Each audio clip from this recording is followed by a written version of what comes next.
Assalamualaikum warahmatullahi wabarakatuh. Perkenalkan, nama saya Muhammad Hendra Diansa dari kelas C. NIM saya 202201301116. Saya di sini akan mempresentasikan satu, tingkat kesuburan dunia akan turunnya drastik. Dampaknya akan sangat mengkhawatirkan bagi masyarakat.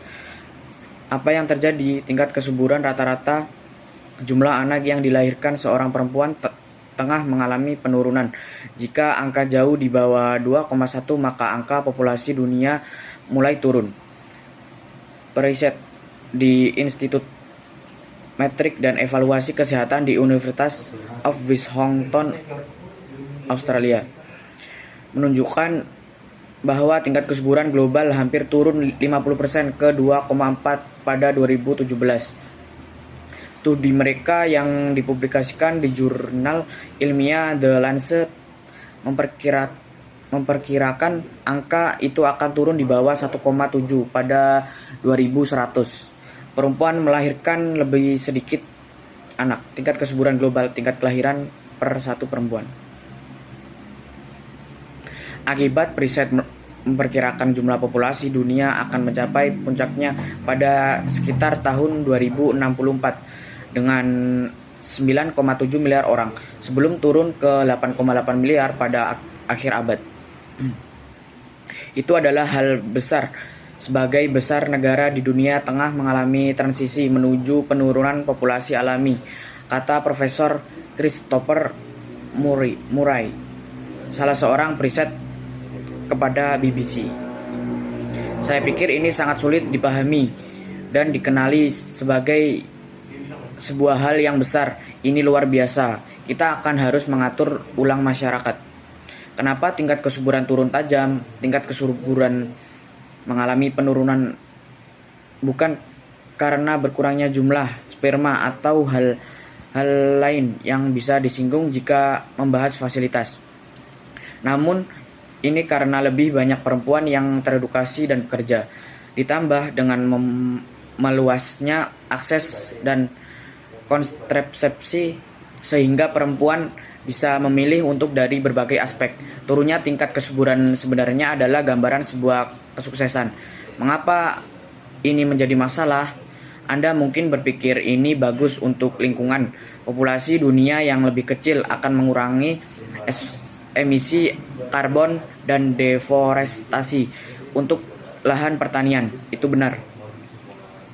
Namun kita akan memiliki struktur usia yang terbalik, lebih banyak orang tua ketimbang anak muda, dan semua konsekuensi negatif yang akan timbul dari struktur usia terbalik, kata Murray. Studi tersebut memperkirakan 1. Jumlah anak di bawah 5 tahun akan turun dari 681 juta pada 2017 menjadi 401 juta pada 2100.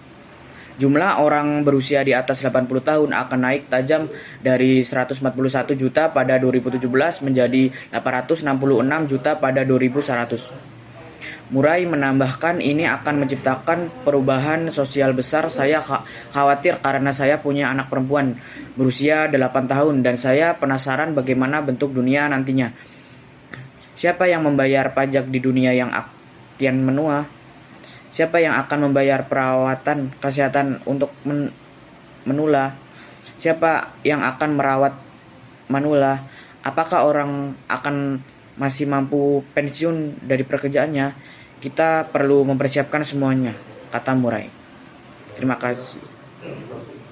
2. Kemiskinan merupakan masalah multidimensi karena berkaitan dengan ketidakmampuan akses secara ekonomi, sosial, budaya, politik, dan partisipasi dalam masyarakat. Kemiskinan secara harfiah dapat dikatakan sebagai keadaan tidak memiliki apa-apa secara cukup. Kemiskinan juga didefinisikan sebagai suatu kondisi ketidakmampuan secara ekonomi untuk memenuhi standar hidup rata-rata masyarakat di suatu daerah. Kondisi ketidakmampuan ini ditandai dengan rendahnya kemampuan dan pendapat untuk memenuhi kebutuhan pokok baik berupa pangan, sandang maupun papan.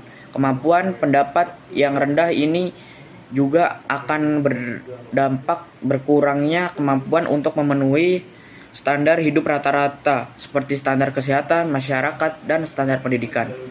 Adapun 5 untuk mengurangi kemiskinan yang bisa dilakukan meliputi 1. Update data penduduk. 2. Integrasi penyaluran bansos. 3. Subsidi administrative range. 4. Insentif di bidang pertanian, peternakan, dan perikanan. Pengelolaan APBN secara cermat. 3. Alasan yang menyebabkan hewan-hewan raksasa purba punah dengan cepat. 1. Semakin besar tumbuh spesies, semakin merugikan baginya.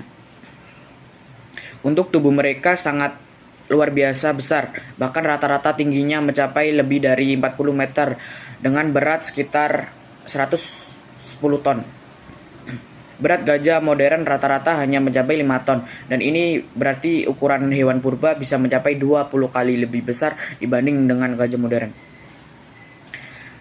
Dengan kondisi tubuh seperti ini, tentu akan membawa lebih banyak kerugian dibandingkan keuntungannya. Gerakan yang sangat lambat dan membutuhkan otot yang kuat membutuhkan hewan-hewan purba tersebut tidak cukup cekatan dan dalam menghadapi bencana alam yang dapat terjadi sewaktu-waktu. 2. Jumlah makanan yang berkurang.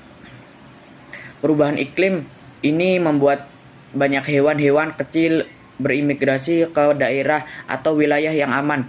Sebagian besar dari hewan-hewan kecil tadi juga mati akibat perubahan iklim tersebut. Tumbuhan pada saat itu juga tidak menghasilkan daun yang dapat dikonsumsi oleh hewan-hewan herbivora besar. Pasokan makanan merupakan hal yang sangat penting bagi keberadaan hewan-hewan raksasa di zaman purba. Tanpa makanan yang cukup, pilihan bagi mereka hanya ada 2, yakni beradaptasi ketat atau mati. Terakhir, berkurangnya jumlah oksigen secara masif. Perubahan mendadak yang awalnya kaya akan oksigen menjadi minim oksigen, menyebabkan banyak spesies besar di darat dan air mati hampir dalam waktu yang serentak atau bersamaan. Diperkirakan kematian pada zaman tersebut merupakan kematian serentak paling menyiksa yang pernah terjadi. Demikian presentasi dari saya. Bila ada kesalahan, mohon maaf. Assalamualaikum warahmatullahi wabarakatuh.